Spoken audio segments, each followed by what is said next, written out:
I'm here with Ben Deary of Spinmaster. And Ben, just tell me a little bit about what Spinmaster does. Well, we're actually celebrating our 20th anniversary this year, and we make also perhaps air hogs you've heard of, one of the largest manufacturers of RC planes and vehicles for kids and young adults. And we sell it all across the U.S., Canada, and the rest of the world as well, in England and Germany and France. And 2 years ago, we purchased this very venerable brand. Have you heard of Rector Set? So Rector Set is one of the oldest construction brands in the world. And in other parts of the world, it's known as Meccano. It's the exact same thing. So we just launched the Mechanoid, which is our reimagination of the Meccano/Erector brand. It's very cool. So you're a pretty fun company then. We try. We certainly try. We actually laugh and have a lot of fun. So tell me what we're looking at back here. So 100 years ago, the big news was all about mechanical and lots of metal, right? I mean, even electricity was in its infancy.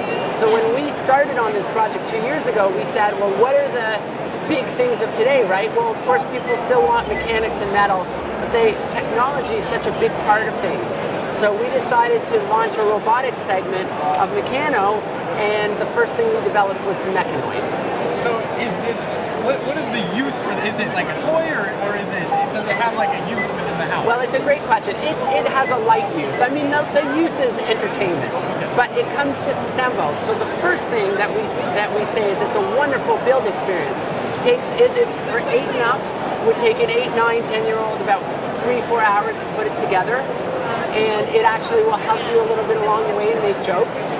And it's also incredibly, so not only is it buildable, but it's a wonderful learning experience because you can also configure it in many different ways. For example, if you look over here, this RC version, it's the exact same parts. Yeah. So you can configure this robot any way you want in a million different ways. And it's also very, very easy to program. So if you're into computer programming, we give you open source code. You can use Robot C or C++, but it has a very revolutionary way of programming it. Do you want me to show you? Yeah, sure. Let's okay. cut. And then. Is that too long? Is that okay? No. And then